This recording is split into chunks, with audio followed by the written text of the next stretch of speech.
Welcome back, everyone. I hope you're all awesome. I've got the Synergy rig out today, and I want to talk about a module that I've actually played more than any of the others over the last 6 or so months, and it's one that flies under the radar, which is kind of understandable when you've got names like Friedman, Soldano, and Bogner in the lineup, a bunch of other great boutique amp manufacturers in there.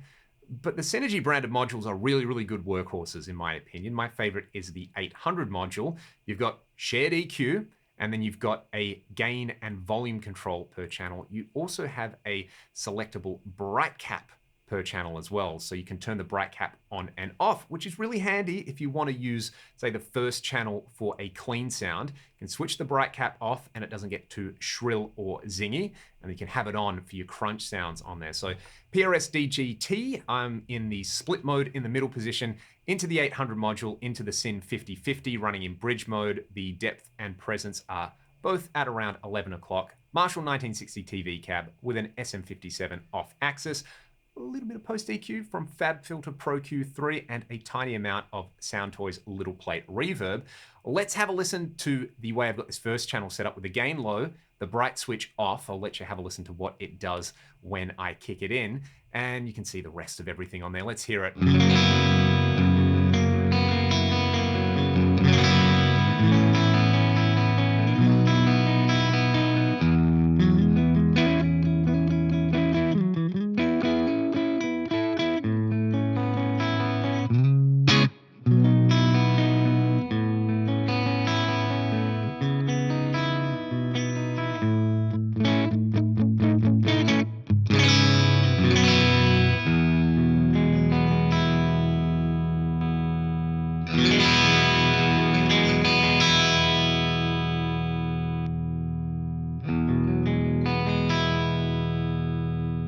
Let's hear that clean sound on the bridge humbucker now. What I'm going to do is wind the gain up at those settings. I'm going to bring the bright cap in because I find, as you would expect with this kind of circuit, once you get the gain up to noon, you start to get some real filth happening in there. And between that like noon and say 3 o'clock, you're actually going to hear the effect of the bright cap, and it's going to be pleasant and musical. So we'll start where we're at. We're just still on this first channel. Let's check it out.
Having the depth control on the power amp and the power tube selection in there does move it a little bit away from, I guess, like a straight up 2203 or 2204 style sound. I don't mind that. It is a little more controllable and tight than any amps that I've personally tried from that era. Again, that's not necessarily a good or a bad thing. It's just got its own thing going on. But if you heard that, you go like, oh yeah, that sounds like a Marshall. I mean, I'm running it into a cab with greenbacks as well, which is also going to contribute to that sounds like a Marshall thing. So the way I've been running this normally is just with the gain at noon and the bright switch on the first channel, and then the gain just a bit higher on the other channel. And it gives you this.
And then, of course, the obligatory SD1 in the front. Let's have a listen to that.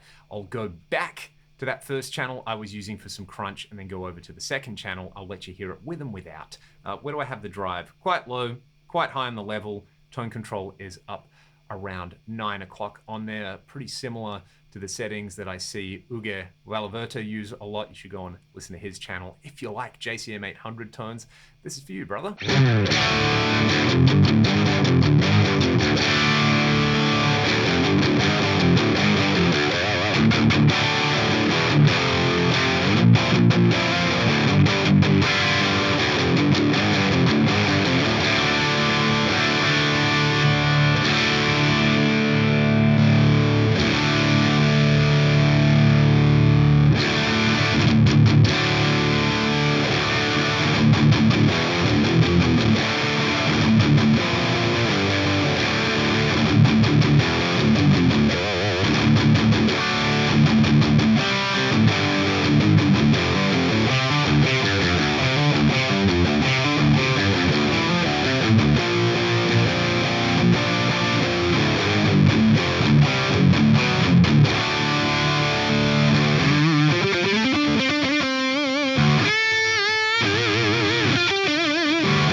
Surprise, surprise, a JCM 800 style thing sounds pretty good when you boost it and you play in drop D. The last thing that I also like about this is using it really clean as a pedal platform. So I've got the drive up on the SD1 now and the level low. I'm on the neck single coil mode on this guitar. Let's just have a listen to it clean and then I'll kick the SD1 in, which is an underrated smooth.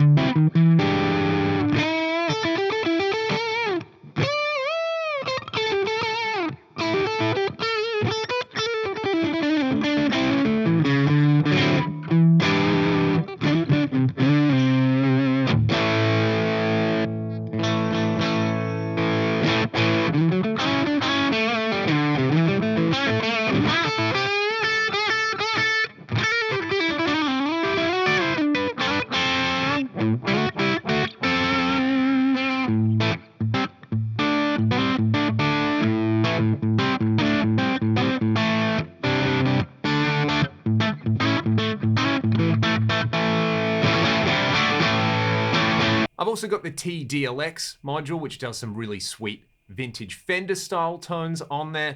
You know, your guitar choice, your speaker choice, the pedals that you choose to run with it are going to have a big impact on here. But in terms of just a workhorse module, I've really been enjoying the 800 in there. You know, it passes the smell test for a Marshall style tone, and it's got that little bit of extra versatility on there with the 2 channels, the bright switch on there, and the fact that you can use this in say like a Syn 2 and MIDI switch it with another module on there as well. Again, that's kind of the advantages of this system. If you want to run a really flexible all analog rig, it's probably the way to go. If you want to have a bunch of sounds in there, it's really easy to go down that rabbit hole of getting one of everything. But For now, for me, it's like the 800 module, the 2CP, and then the Uberschall. If I really want cleans, the TDLX. Those four modules are the ones for me. If you've watched this and you're running a Synergy rig, let me know what you're enjoying as well in the comments section below. Thanks for watching the video. It's just kind of a little tribute to Marshall style tones. I hope you enjoyed it, and I'll see you all next time. Thanks for watching.